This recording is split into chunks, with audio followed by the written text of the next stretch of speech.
Muchas gracias. Assalamu alaikum wa rahmatullahi wa barakatuh. Que la paz y las bendiciones de Allah sean con todos ustedes. Mi nombre es Azhar Guraya, soy el imam de la comunidad musulmana Ahmadiyya y tengo la oportunidad hoy de hacer una presentación sobre este libro que se llama La filosofía de las enseñanzas del Islam. Entonces, antes de comenzar, me gustaría hablar un poco sobre el autor de este libro para que ustedes tengan una idea de él. El autor de este libro era Mirza Ghulam Ahmad, alayhi salam, la paz sea con él.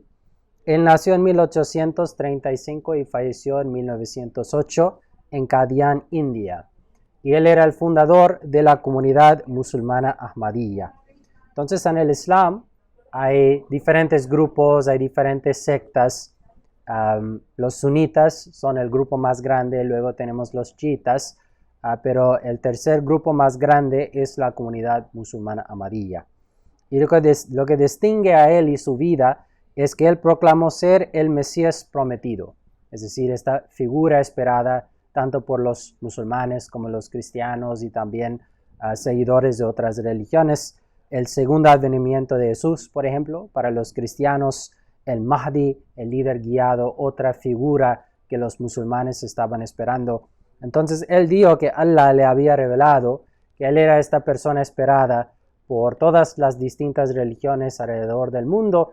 Entonces todas estas profecías significaban que vendría una sola persona, un profeta, un Mesías, una figura mesiánica, y que a través de él Dios mostraría de nuevo las verdaderas enseñanzas hacia él. Entonces, unas enseñanzas que destacan a su comunidad y su interpretación del Islam es que siempre enfatizaba que el Islam es una fe viva. El Islam es una fe que hasta hoy en día puede llevar a una persona hacia Dios. El Islam es una fe viva en el sentido de que todavía Dios habla con los elegidos entre los musulmanes. Y otro punto interesante sobre su interpretación del Islam y lo que enseñaba era que los musulmanes, tanto los cristianos, estaban esperando el regreso físico de Jesús desde los cielos.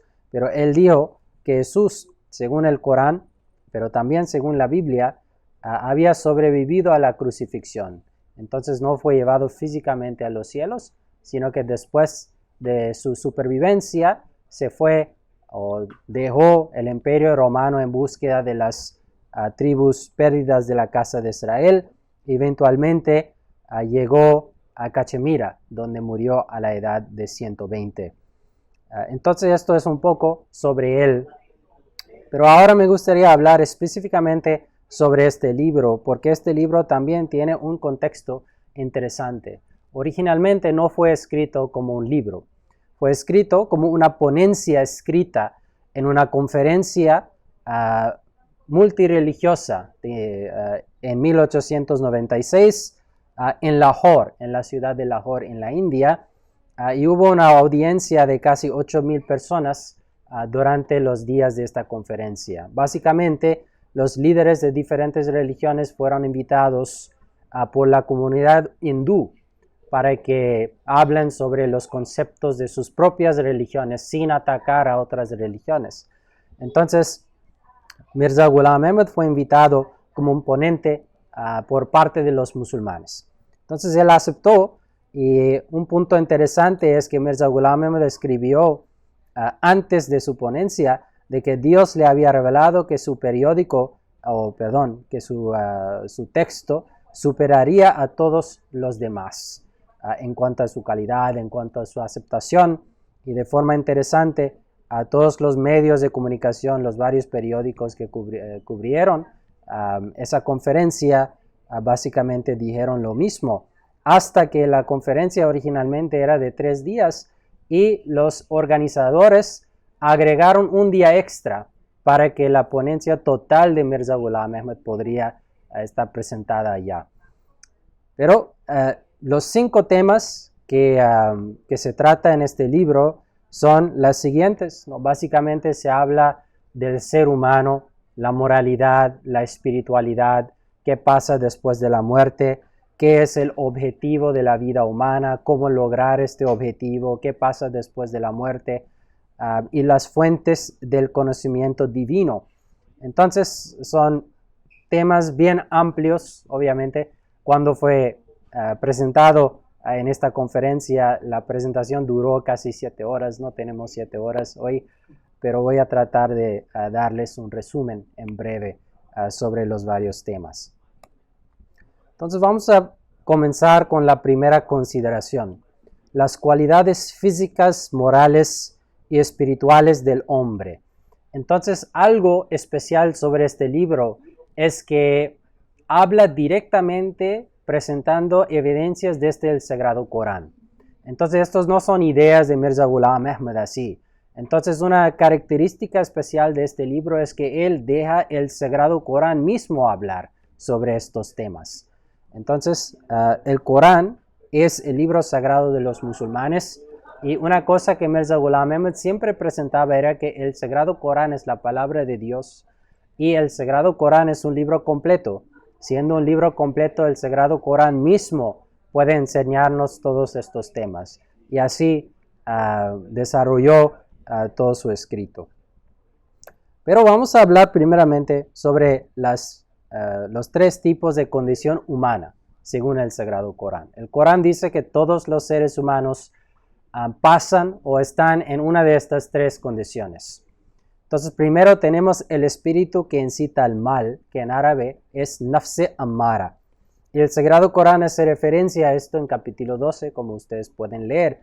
Y básicamente Mirza Ghulam explicó que en esta condición un ser humano simplemente sigue sus instintos y no tiene un concepto de racionalidad, no intenta frenar o reflexionar sobre el uso debido de sus facultades.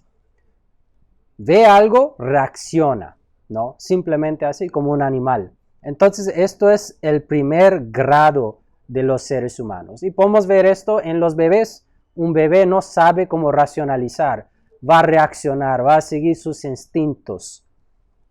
Entonces, luego Mirza Ghulam Ahmad dijo que hay un segundo grado del estado del ser humano, y esto es el alma acusadora, que es nafs al-lawwama en el árabe. Y aquí también el Sagrado Corán dice, juro por el alma acusadora. El Corán hace referencia a este estado. ¿Qué significa? El segundo grado es cuando los instintos y facultades son atemporados por la razón y ejercidos en su mayoría en tiempos y lugares adecuados. Y esto es la moral verdadera. Es decir, que ya los instintos no se manifiestan de forma reaccionaria, sino que una persona utilizando su razonamiento y reflexionando sobre la situación va a manifestar sus instintos en un grado que es apropiado para la situación. Sin embargo, en este grado una persona no siempre logra hacerlo. A veces sus instintos dominan su racionalidad y reacciona en una forma no tan correcta. El tercer grado, el más elevado, es el alma en paz, que en el Corán se llama nafse mutmainna. Y esto en capítulo 89, Allah, Dios, el autor del Corán según los musulmanes, hace una referencia a esto, o alma en paz. Ya ayyatuhan nafsul mutmainna, allá en el árabe. Entonces, en este tercer grado, es cuando una persona ejerce la verdadera moralidad en relación a Dios. Entonces, en el segundo grado, una persona ejerce estos instintos o facultades según lo correcto en un entorno social con otros seres humanos. Pero ya cuando dirige estos instintos hacia Dios y su relación con Él, desarrolla lo que es su alma y su relación con Dios, y esto es la verdadera espiritualidad en el Islam. Entonces, estos son los 3 grados de la condición humana que el Sagrado Corán menciona, pero no solo esto, el Corán también enseña cómo una persona puede subirse desde el primer grado hasta el segundo grado y el tercer grado. Hay enseñanzas para cada grado de la condición humana. Pero me gustaría primeramente hablar un poco sobre la diferencia entre los instintos naturales del ser humano y la moral, lo que separa el ser humano de los animales. Hay ciertos instintos que cada ser humano tiene, podemos llamarlo instintos o facultades. Por ejemplo, la ternura. Pero, por ejemplo, se puede manifestar la ternura de forma apropiada o incorrecta. Si se manifiesta hacia el oprimido, podemos decir que es algo bueno, pero si se manifiesta hacia el opresor en una ocasión, ¿no? Entonces esto es una manifestación incorrecta de esta facultad. Y lo mismo con todos estos otros que podemos ver aquí. El valor, defenderse contra ataque del enemigo o robar. Para ambos necesita valor, ¿no? Pero en una ocasión ya es algo correcto, en la segunda no es correcto, no es algo que podemos llamar una característica moral. Venganza, perseverancia, tolerancia. También hay grados, ¿no?, en cómo manifestar estas facultades. Por ejemplo, la veracidad. Una persona puede ser veraz en una situación normal, pero vamos a ver si realmente es una persona veraz cuando decir la verdad resulta en una pérdida personal. Ya esto demuestra que esta persona está por arriba de estas consideraciones en la manifestación de su moral. La paciencia es lo mismo. Una persona puede mostrar la paciencia después de lamentarse, después de pasar por depresión, después de muchas cosas y luego resignarse a lo que es su situación. Pero se puede comparar esto con una persona que al momento de encontrar una dificultad se pone a sí mismo en las manos de Allah, declara que así va a suceder conmigo, voy a aguantar esto. Entonces esto es un nivel superior de la paciencia. Y así, pues la simpatía, mostrarlo a nuestra familia o mostrarlo a toda la humanidad. Entonces hay grados de la moral que el Corán enseña también y enseña cómo desarrollar estos grados a sus grados más elevados. El Corán también habla sobre la reforma de los 3 estados y cómo desarrollarse desde el primer grado hasta el segundo y últimamente a desarrollar una relación verdadera con Dios. Entonces, primero es nafse amara, ¿no? El primer grado de los instintos. El Corán, en cuanto a eso, enseña a toda la humanidad normas elementales de convivencia social, ¿no? Lo más básico, lo que podemos decir, es lo que enseñamos a los niños, ¿no? Cómo vestirse, con quién casarse, no qué beber y comer, ya que esto afecta el espíritu también. Esto es otro aspecto que Mirza Ghulam Ahmad desarrolla, que todo lo que el ser humano hace, lo que come, lo que bebe, tiene un impacto sobre su espíritu, su alma. Y por eso podemos decir que el fin del Corán es la reformación del espíritu del ser humano. Pero para poder lograr esto también es necesario incluir el cuerpo, porque el cuerpo afecta el alma. Entonces, por ejemplo, en este grado más básico, el Islam tiene enseñanzas que, mira, no se debe de casarse con las madres. Hay una enseñanza así, tan básica, para dirigirse a las personas tal vez más salvajes del mundo que tal vez tienen esa inclinación. El Corán salva a estas personas de cometer estos errores y empieza su desarrollo desde este nivel hacia el segundo nivel. Luego tenemos Nafs al-Lawwama. En el segundo grado tenemos enseñanzas en el Sagrado Corán que inculcan cualidades morales superiores, el uso de facultades en lugares oportunos, y para eso también la creencia en Dios es necesario para altos niveles de moral. Porque obviamente, como mencionamos sobre la paciencia, una persona que tal vez no tiene un concepto de Dios no va a poder mostrar el mismo nivel de paciencia ante las dificultades. Y pedir perdón y arrepentirse de los errores. Como mencioné anteriormente, en este grado todavía una persona no domina sus instintos 100%. Es posible que caiga ante sus instintos. Entonces, cuando esto pasa, según el Islam, una persona debe de pedir el perdón de Allah, arrepentirse, reflexionarse y seguir adelante. Y así Dios va a seguir purificándole a través de estos fallos hasta que llega el tercer grado. Y en el tercer grado tenemos nafse mutmainna, como una persona ya utilizando estas facultades y esa moral, el concepto de utilizar la racionalidad del ser humano junto con sus instintos, cómo se puede transformar esto en una relación verdadera con Dios. El Islam dice que esto requiere una dedicación completa, el amor de Dios y alcanzar a su favor. Entonces, en este caso, el Sagrado Corán tiene enseñanzas específicas, como que los verdaderos creyentes son los que sacrifican todo en el camino de Dios. Los verdaderos creyentes son los que cuando ellos dan en el camino de Dios no buscan agradecimiento ni por las otras personas, porque todo su acto no es para los seres humanos, ya es dedicado a Dios. Entonces, cuando alguien tiene esta mentalidad y este aspecto interno, podemos decir, ya transforma sus cualidades morales en cualidades espirituales. Y esto es el fin del Corán. El propósito del Corán es establecer una relación verdadera entre el ser humano y Dios. Pero hay que pasar por estos grados para poder lograr eso. Hablé un poco sobre la reforma de Nafs Ammara y el primer grado, ¿no? Que no se debe de casarse con las mamás. Aquí tenemos otras enseñanzas bien básicas que podemos decir que se relacionan con el nivel básico de conocimiento de un ser humano, cómo un ser humano debe de estar. Entonces, en este caso podemos ver enseñanzas que dicen no matéis a vuestros hijos. Pero han existido ciertas sociedades, por ejemplo, en el caso de las mujeres. Los árabes, antes del Islam, algunos de ellos mataban a sus niñas. Entonces, el Corán fue revelado en parte para poner fin a eso. Se os prohíbe la carne de un animal muerto, es decir, que murió por sí mismo. Entonces el Corán también prohibió eso, porque ciertas personas al encontrar un animal muerto, ¿no?, afuera, entonces lo comían. Entonces el Corán dijo, porque esto daña el cuerpo y por eso también el alma del ser humano, se debe de evitar todos estos actos que van a influenciar de forma negativa el alma. Mantener limpios vuestros vestidos.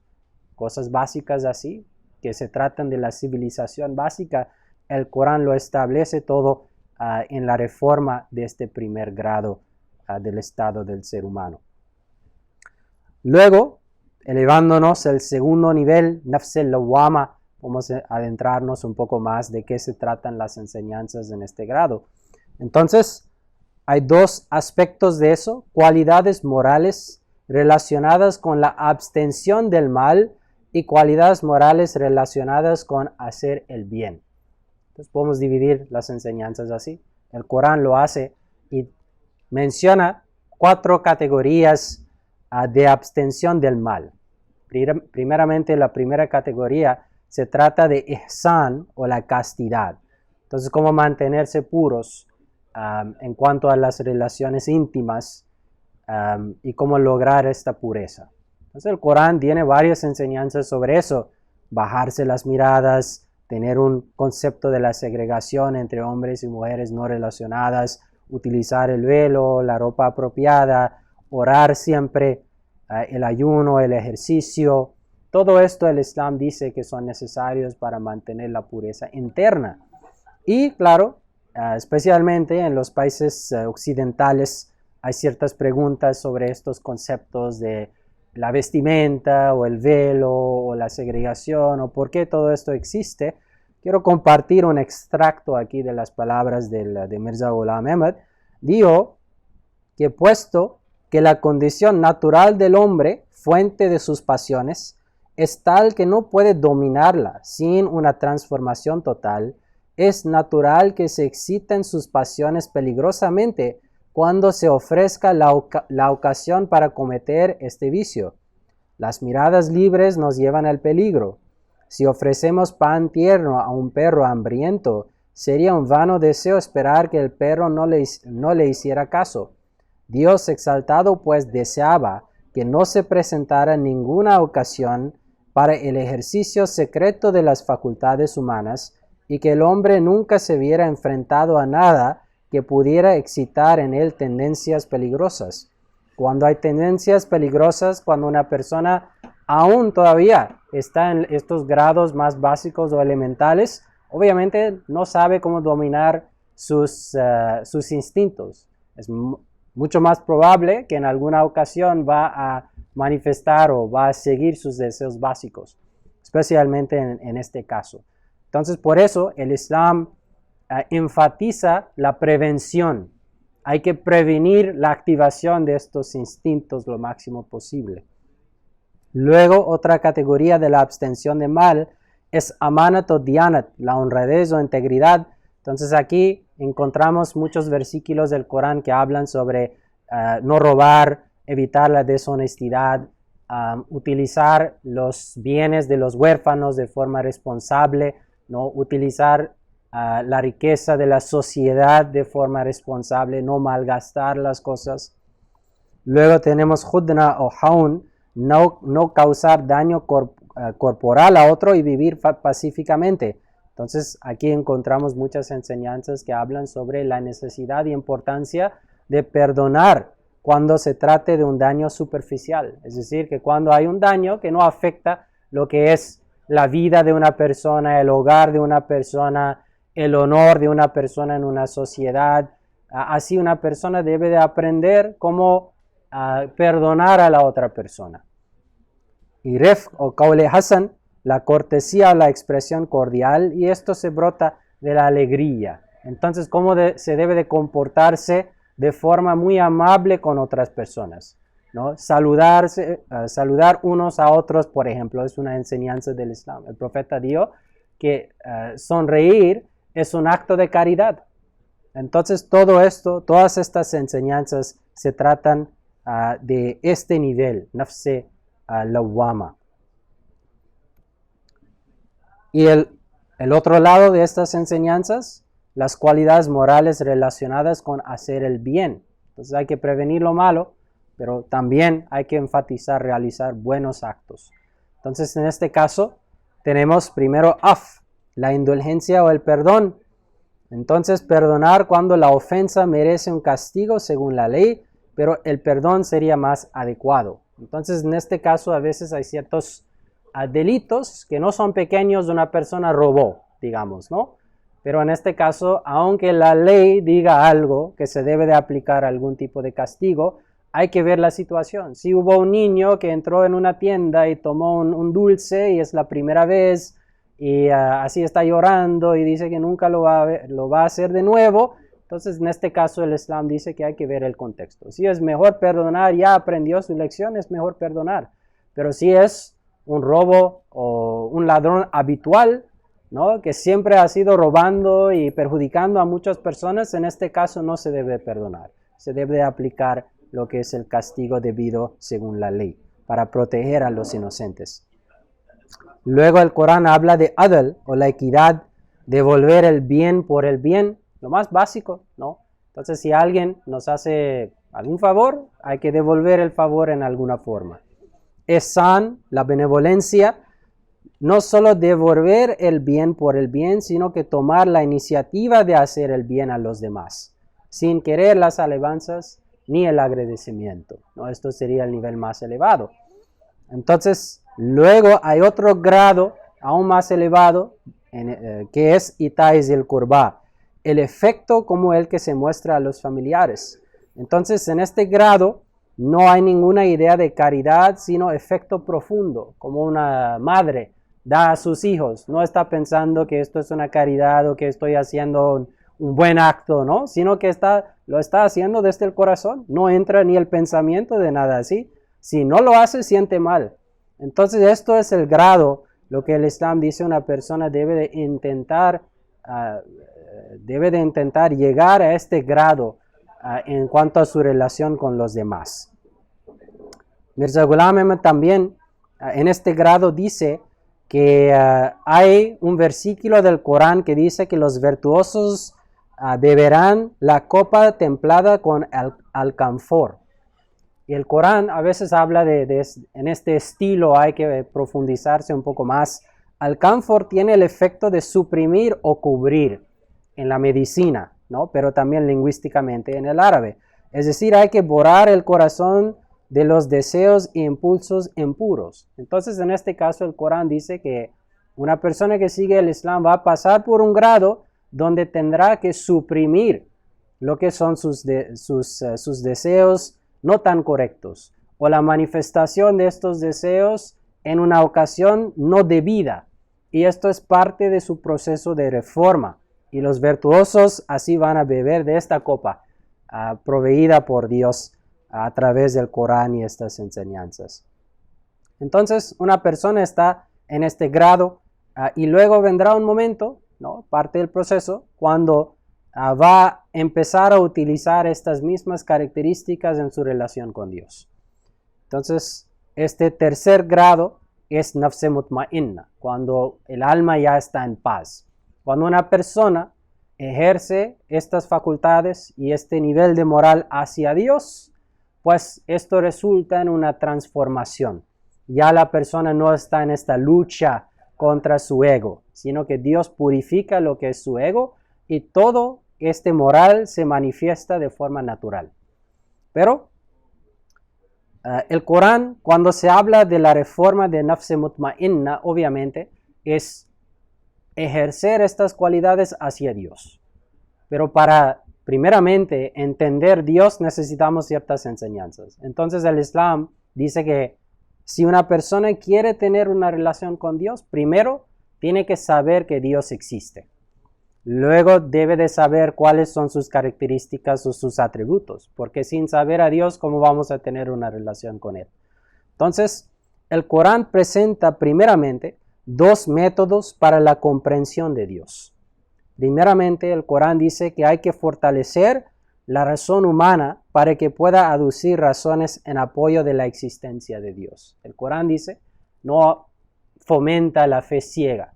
El Islam dice que hay que utilizar la razón, hay que utilizar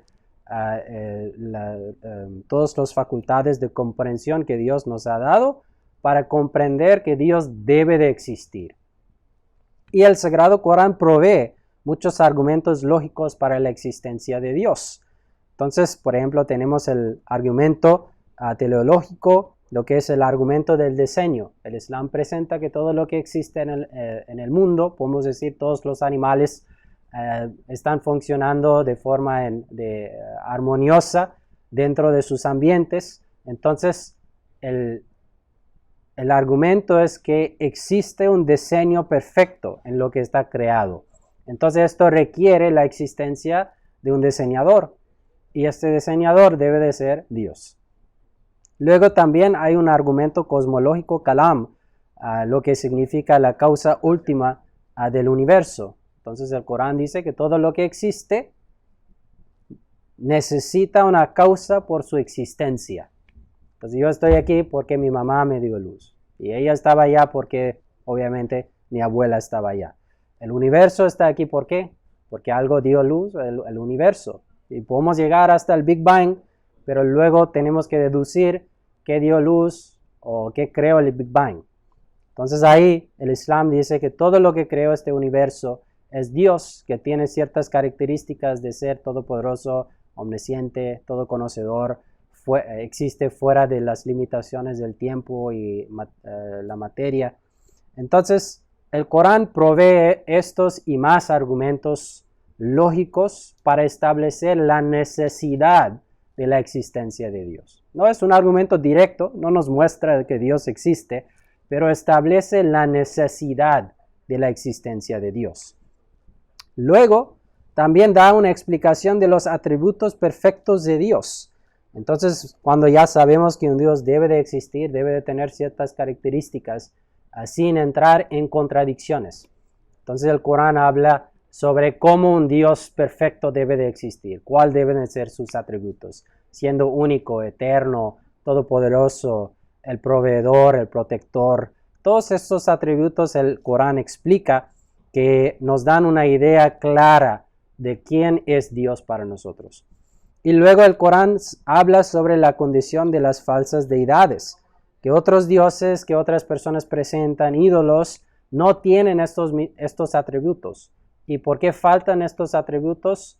No pueden ser Dios. Por ejemplo, el Corán dice que los ídolos no hablan con su gente. No existe una fenómeno de revelación verdadera que se trata de conocimiento oculto o conocimiento del futuro en estos grupos de personas. Entonces, esto demuestra que estos dioses no hablan, y si no hablan, esto significa que no pueden y no poseen la perfección. Ellos mismos dicen que sus ídolos no pueden hacer ciertas cosas. Entonces, Mirza Ghulam Ahmad también, para darles un poco más de sus palabras, en esta sección escribió que hallarse en el punto medio con respecto a Dios significa que a la hora de exponer los atributos divinos, una persona no debe tener tendencia a negar los atributos divinos, ni a afirmar que Dios se parece a cosas materiales. Entonces esto ha sido un error que otros seguidores de otras religiones han cometido, que a veces han afirmado hasta que Dios tiene un cuerpo o es físico por algunos textos interpretándolas de forma literal, pero en el Sagrado Corán hay un principio que sí, Dios es perfecto más allá de cualquier debilidad. Entonces cualquier interpretación de los textos tiene que seguir este principio. Entonces, esto es la forma de entender a Dios dentro del Islam. Entonces, primero, el Islam en cuanto a la reforma de Nafs Mutmainna, primeramente establece quién es Dios de forma perfecta.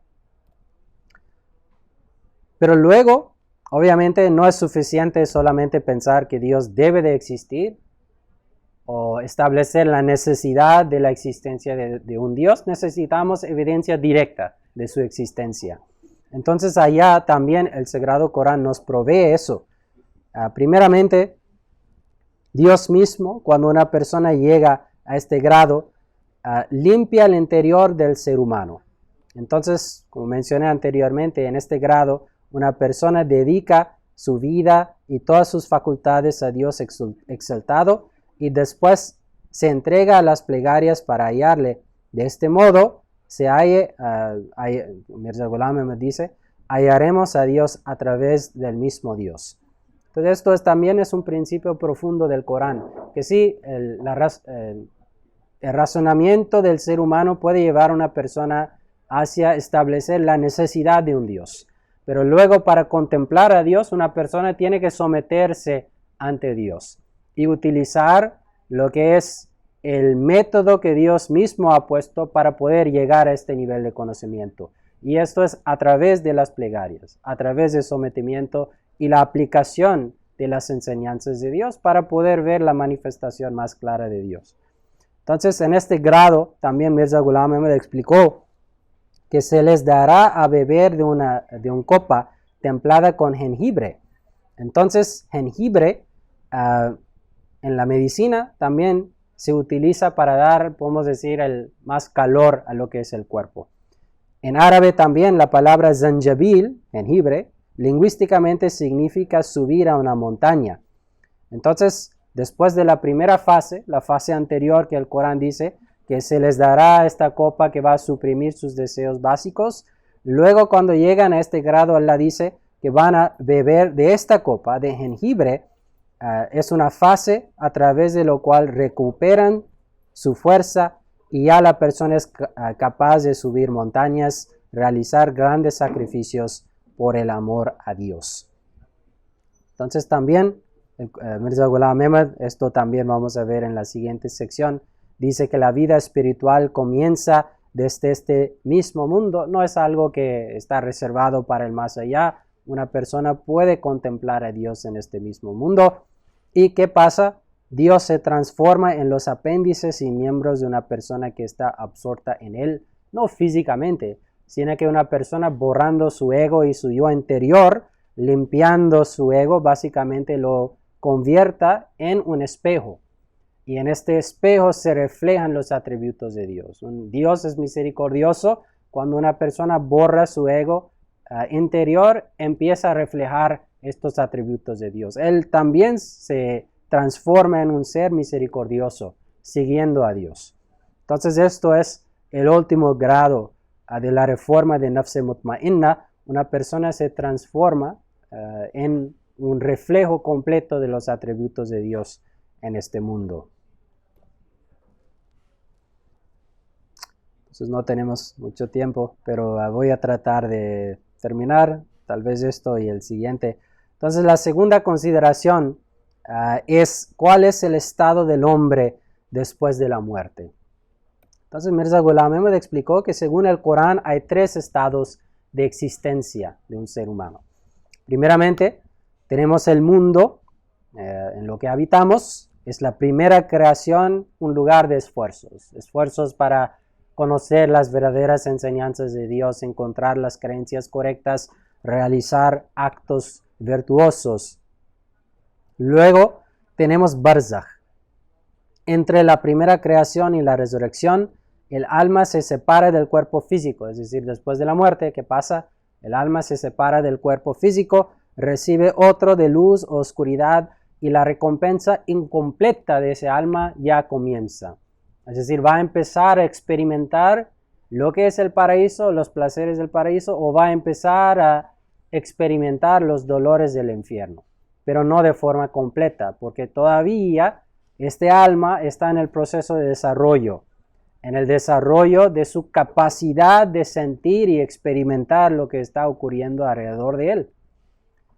Y luego hay un día de la resurrección, y en este día habrá una recompensa completa según el Islam. Los almas van a recibir sus cuerpos de forma completa, van a tener ya todas sus facultades desarrolladas, y así van a poder experimentar de forma completa el paraíso o el infierno donde ya estaban. 3 aspectos acerca del más allá, que también son distintos en el Islam. Mirza Ghulam Ahmad explica que la vida después de la muerte no es un fenómeno nuevo y todas sus manifestaciones son reflejos de esta vida. Entonces el más allá no es algo que nunca hemos visto, es algo que hemos percibido ya de forma interna. Entonces en el Sagrado Corán Allah dice que hemos atado las acciones de cada hombre a su cuello en este mundo y en el día del juicio las haremos manifiestas. Entonces vamos a llevar nuestros actos en el más allá en cierta forma. Y Mirza Ghulam Ahmad presenta un argumento, dice que se experimenta una muestra de esto en los sueños. Entonces una persona, si está sufriendo, podemos decir, de un dolor del estómago, cuando duerme a veces ve en su sueño que está experimentando algún dolor, ¿no? O si tiene fiebre, es muy posible que en el sueño va a ver que está quemándose, ¿no? en algún fuego. Entonces esto es una muestra. A través de los sueños Dios nos muestra que esto es posible, que vamos a llevar nuestra condición interna o física en el más allá. Pero el Sagrado Corán sí tiene explicaciones del más allá, tiene explicaciones del paraíso en forma de ríos y jardines y frutos, y también del infierno en una forma impactante de que habrá fuego y cosas así no tan agradables. Pero el Corán también dice que ningún virtuoso sabe qué felicidad oculta le espera como recompensa por el bien que ha hecho. Que todas las explicaciones del Corán del más allá son una metáfora, es decir, que el más allá es mucho más allá de lo que hemos conocido en este mundo, pero será parecido a estas cosas. 2. Se manifestarán físicamente todas las condiciones espirituales de este mundo. Entonces, el estado interno del ser humano se reflejará como el estado externo en el más allá. Y el Corán dice, el que permanece ciego en esta vida, también estará ciego en la otra vida y se apartará aún más del camino. Alguien que no desarrolló los ojos espirituales en este mundo, no va a poder ver en el más allá. Entonces, el más allá es una recompensa, pero nosotros mismos lo desarrollamos para nosotros. Y habrá un progreso ilimitado. Entonces, el Corán dice que porque el propósito del más allá es permitirnos avanzar aún más rápidamente hacia Dios, y Dios no tiene fin, entonces el progreso del ser humano en el más allá será sin fin también. La tercera consideración, el objetivo de la vida humana y los medios para su consecución, o cómo lograr el objetivo de la vida humana. Entonces el Corán es bien claro en este punto. El Corán En el Corán Allah dice que he creado el hombre y el jinn, es decir, la creación oculta, solo para que me reconozcan y me adoren. Entonces el propósito del ser humano es conocer a Dios, adorarle a Él y mostrar una devoción completa hacia Él. Entonces, Mirza Ghulam Ahmad también dice que el verdadero bienestar del ser humano, satisfacción profunda del ser humano, solo se encuentra en la búsqueda correcta y el amor de Dios. El ser humano está diseñado en cierta forma que no encuentra satisfacción profunda en ningún otro labor. Entonces también dijo, o el Corán dice, que el Islam es inherente a la naturaleza humana y el hombre ha sido creado para el Islam. Esta es la fe eterna. Entonces, el Corán dice que el objetivo de la vida humana se cumple de la forma más perfecta a través de las enseñanzas de esta religión. No hay nada más allá de la capacidad o fuera de la experiencia común de los seres humanos en el Islam. También él habla de 8 medios para cómo lograr el objetivo del ser humano. Entonces, si queremos adorar a Dios, ¿cuáles son los medios para poder lograr la adoración o el amor verdadero de Dios? Entonces, primero, reconocer correctamente a Dios exaltado. Si no sabemos a dónde vamos, ¿cómo vamos a llegar allá? Entonces, en este caso, el Islam provee todos los argumentos para establecer el concepto correcto de Dios. Provee los atributos, provee los argumentos razonables también para establecer su existencia. Luego es conocer la belleza perfecta de Dios que resulta en una atracción hacia Él y genera amor en el corazón. Pues obviamente, cuando contemplamos algo simétrico, contemplamos algo bello o perfecto, algo que cumple con su propósito, hay cierta belleza. Y cuando hay belleza, hay atracción. Entonces no hay nada más atractivo que Dios, que es un ser perfecto. Entonces cuando contemplamos la perfección de Dios, esto genera un amor en el corazón y utilizando esto una persona puede avanzar hacia Él. El tercer medio para el acercamiento a Dios consiste en conocer su bondad. Entonces no solo cuando contemplamos la perfección de algo sentimos una atracción, sino que también cuando contemplamos la bondad de una persona hacia nosotros, esto también genera una atracción. Con las mamás, ¿no? Una persona piensa en todos los servicios o sacrificios de la mamá para él o para ella, y esto genera una atracción, un amor hacia esa persona. La oración constituye el cuarto medio, para que así encontremos a Dios no a través de nuestro poder, sino a través del poder de Dios. Entonces Allah dice, invocadme y responderé a vuestra llamada. Entonces si una persona ora, invoca a Dios, Dios mismo dice que va a responder y guiar a esa persona hacia Él. El sacrificio de todo lo que nos ha dotado por su causa. Entonces, haced cuanto podáis por Dios con vuestros bienes, vuestras vidas y vuestras facultades. Las personas que hacen eso adoran a Dios, pero luego también Allah acepta a estas personas y les muestra más manifestaciones de su existencia. La perseverancia. Entonces, también cuando una persona está en diferentes tipos de problemas, si no abandona a Dios, también se acerca a Él. Buscar siempre la compañía de los justos y en observar su ejemplo perfecto. Entonces también esto es un medio, una persona que sigue un profeta o sigue un santo de Dios, acercándose a él y siguiendo su ejemplo, esto también es una forma de acercarse a Dios. El ser humano es así que necesita un líder, necesita un ejemplo vivo frente de él a seguir. Entonces en este caso el Corán también nos enseña, guíanos por el camino de los que han recibido tus favores. No solo de las historias, sino que alguien frente de nosotros. Y el último, a través de las visiones, los sueños verdaderos y las revelaciones. El Corán dice que para ellos son las buenas nuevas en esta vida y en la otra. Y estas buenas nuevas son las visiones o el contacto directo con Dios. A través de eso, Allah atrae a las personas hacia Él también para que cumplan este propósito suyo. La cuarta consideración, el efecto de las ordenanzas prácticas de la ley en esta vida y la otra.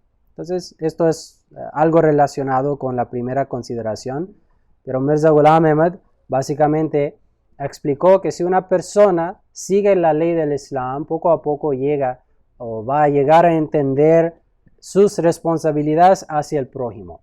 Y cuando va a llegar a entender eso, va a empezar a cumplir con esto también. Entonces va a mejorar lo que es la sociedad alrededor de él. Entonces, no solo eso, Mirza Ghulam Ahmad también en esta sección dice que una persona que cumple con la ley del Islam va a convertirse en un reflejo de todo el universo, las cualidades del universo alrededor de nosotros. Y esto es bien profundo, pero esto es una característica del alma del ser humano, que el alma del ser humano es un microcosmos del universo y tiene en su interior las cualidades de todas las cualidades celestiales alrededor de nosotros. Entonces, cuando se purifica mediante la ley de Allah, manifiesta todas estas cualidades.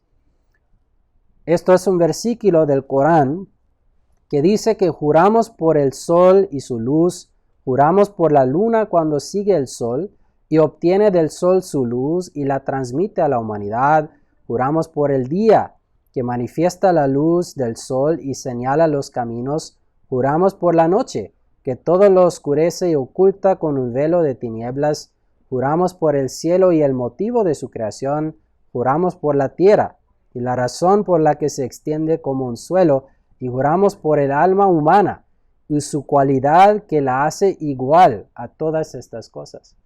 Entonces, si una persona sigue el Islam, brilla como el sol, es decir, que como el sol brilla y no se requiere ningún argumento más para eso. Hay ciertas personas que dudan de la existencia del alma humana. Entonces aquí hay un argumento que el Corán presenta, que si el sol existe y brilla, también hay evidencia de almas que brillan. Y brillan en una forma que iluminan a otras cosas, ¿no? Y la luna recibe luz y lo refleja. También el alma del ser humano puede recibir la luz de otras fuentes, es decir, un profeta o de Dios, y refleja eso en el mundo. También como la noche es oscuro y cubre las personas y da a las personas la oportunidad de cansarse, ¿no? De no trabajar y recuperar sus fuerzas. En la misma manera, el alma de una persona purificada opera como la oscuridad, va a cubrir las faltas de otras personas, va a permitir a otras personas a dormir, por así decirlo, y luego recuperar sus fuerzas bajo su sombra. Y así también todas las demás características de los planetas o la tierra, como el agua, también el Corán dice que la tierra recibe el agua desde los cielos y luego de la tierra se brota vegetación. En la misma manera es el alma de una persona purificada, recibe la revelación divina y luego de ese alma se brotan varios tipos de vegetación y frutos para los demás. Entonces, el Corán tiene varios juramentos en este caso. El propósito de jurar por todos estos fenómenos es presentarlos como prueba de las cualidades del alma humana, que algunos niegan. Y el principio aquí es que la ley visible de la naturaleza, que vemos fácilmente con nuestros ojos, sirve de testigo a la ley oculta cuyo testimonio Dios exaltado cita en estos versículos en forma de juramentos. Entonces el Corán así utiliza la naturaleza alrededor de nosotros para establecer la existencia y cualidades de los aspectos espirituales. Entonces así el Islam nunca utiliza la fuerza, siempre utiliza la razón humana y la observación del universo para establecer sus principios, para satisfacer no solo el corazón del ser humano, sino que también su mente. Y la última consideración, las fuentes del conocimiento divino. ¿Cuáles son los grados de conocimiento para, en este caso, de conocer a Dios? Hay 3 fuentes de conocimiento divino según el Sagrado Corán, o 3 niveles de certeza, podemos decir. Primero tenemos la certeza de deducción, ilm al-yaqin, es decir, que una cosa no se conoce directamente, sino que por algo mediante, lo cual se puede inferir. Entonces no es una observación directa. Es decir, al ver el humo, por ejemplo, podemos deducir la existencia del fuego. Podemos concluir que el fuego debe de existir, pero no podemos observarlo de forma directa. Entonces, para esto utilizamos la razón humana y el conocimiento desde otras fuentes. Pero en el segundo nivel de conocimiento, la certeza de visión Ainul Yaqin, que el Corán menciona, una cosa se observa de forma directa con nuestras propias facultades. Por ejemplo, ver el fuego. O por ejemplo, si una persona escucha en la tele que hay un país que se dice China, ¿no? Yo nunca he ido a China, pero yo creo que existe. Pero mi nivel de certeza va a estar diferente cuando yo estoy allá, ¿no? Y puedo experimentarlo. Y luego la certeza de la experiencia, Haqqul Yaqin. Se experimentan las cualidades de una cosa. Por ejemplo, entrar en el fuego y experimentar sus efectos. O en este caso de China, no solo verlo, sino que ir allá a escuchar que están hablando otro idioma, probar su comida, ya realmente no es un sueño, estoy así en China. Entonces, estos son los grados de conocimiento en general. Entonces, ¿cómo podemos aplicar esto en cuanto al conocimiento divino? En cuanto a conocer a Dios, ¿cuáles son los 3 grados? Primero, la certeza de deducción. Entonces, en este caso, se refiere a la inferencia de tal conocimiento de forma indirecta a través de un intermediario, un reportaje, observar el universo. Esto establece que Dios debe de existir. No podemos observarlo directamente en este grado, pero debe de existir. Entonces, Allah en el Sagrado Corán dice que el ser humano debe de utilizar su capacidad intelectual. Y también en otro versículo dice que las personas en el infierno, una cosa que van a decir es que no utilizamos nuestra razón, no leímos los reportajes acerca de Dios.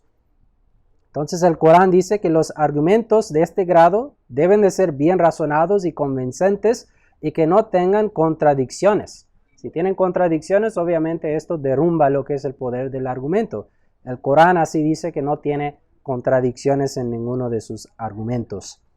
Y Mirza Ghulam Ahmad presenta aquí otros argumentos para la existencia de Dios o los asuntos espirituales, argumentos basados en la naturaleza. Por ejemplo, cuando observamos la tierra y los cuerpos celestes, hallan en ellos argumentos a favor de la existencia de Dios. Como mencioné en el inicio, la perfección del universo alrededor de nosotros, la complejidad del universo alrededor de nosotros requiere algún creador que tenga la capacidad de hacer algo así. Pero luego también hay argumentos basados en la naturaleza y conciencia humana. La conciencia humana llama para un creador.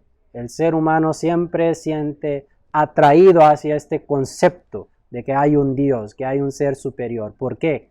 Esto es algo básico en la naturaleza del ser humano con lo que Dios nos ha creado. Entonces Mirza Ghulam Ahmad dice que también esto es una forma de deducir que debe de existir algo. No podemos observarlo de forma directa, pero así la conciencia humana también es un argumento para la necesidad de la existencia de Dios. Pero como mencioné, este nivel de certeza tiene una falta, que no tenemos todavía observancia directa de Dios. En el segundo nivel ya superamos eso. En el segundo grado de conocimiento adquirido es cuando no existe intermediario entre nosotros y lo que hemos conocido. Percibir personalmente un olor, por ejemplo, percibir la dulzura a nuestro sentido de gusto, ya es a través de nuestras propias facultades. Hemos experimentado algo. Entonces, en cuanto a la religión, esto se logra cuando se recibe de forma directa la revelación divina y visiones. Entonces, no solo es a través del Corán. Obviamente el Corán, hay muchos argumentos razonables para establecer que viene de Dios y que Dios existe. Pero cuando una persona pisa ya el camino y empieza a experimentar a Dios y empieza a experimentar algunos de estos dones, ya puede decir que Dios realmente existe. Mirza Ghulam Ahmad luego explica qué es la revelación. No es cualquier tipo de pensamiento que llega a la mente, sino que es algo que tiene las características divinas, a veces tiene conocimiento oculto, habla de cosas en el futuro. Entre los profetas también existían diferentes grados de revelación. El más elevado era del profeta Muhammad y por lo tanto el Corán tiene este nivel de perfección que no se encuentra en otros libros. Y él también destacó que la puerta de la revelación, por lo tanto, siempre está abierta. El Corán es la única religión que dice que hasta hoy en día una persona siguiendo el camino correcto puede llegar a este grado, que Dios ya puede hablar con esa persona. Entonces esto es necesario realmente para poder establecer de forma directa y personal la existencia de Dios. Y aquí en este grado es donde una persona, donde antes decía que Dios debe de existir, ya puede decir que realmente Dios existe. Por mi propia experiencia yo lo puedo decir. Y el último grado, y el último punto también para la presentación, es la certeza a través de la experiencia. Haqqul Yaqin, el último grado de conocimiento. Entonces, a través de las penas y adversidades, todos los mandamientos y preceptos de la ley, ya aceptados intelectualmente por la mente, toman una forma práctica y se convierten en experiencia.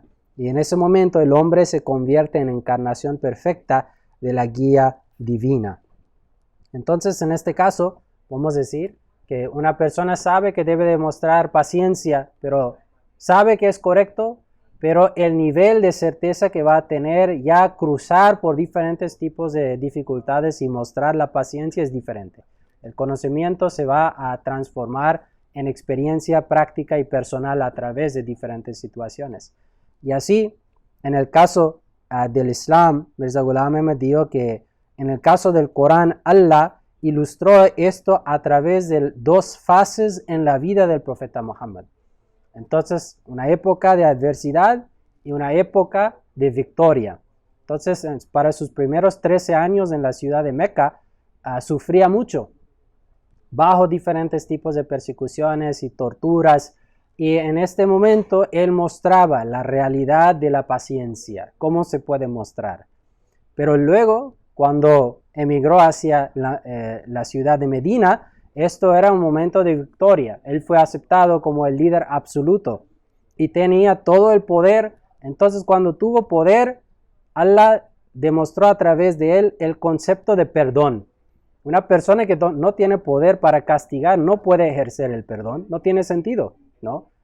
Pero cuando una persona está en una posición cuando sí puede ejercer castigos y venganzas y no lo hace, sino que perdona, esto realmente demuestra que esa persona ha demostrado esta cualidad. Entonces, a través de estas dos fases de la vida del profeta Muhammad, Allah demostró la aplicación verdadera de todos los aspectos del Islam y demostró que cómo se debe de implementar y su impacto también sobre la persona y la sociedad.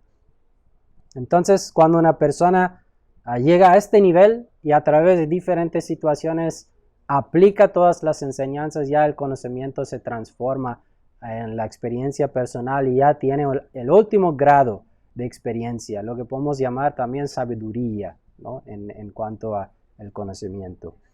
Entonces también, en cuanto a Dios, es eso, las experiencias propias y las experiencias continuas de los atributos de Dios y sus gracias llevan a una persona a un grado profundo de entendimiento y certeza. Cuando experimenta una y otra vez que Dios acepta sus oraciones, o cuando experimenta una y otra vez que Dios me está protegiendo o me está ayudando, ya su nivel de certeza en estos atributos de Dios es de otro grado. Entonces, una persona puede llegar hasta este nivel de certeza en esta forma.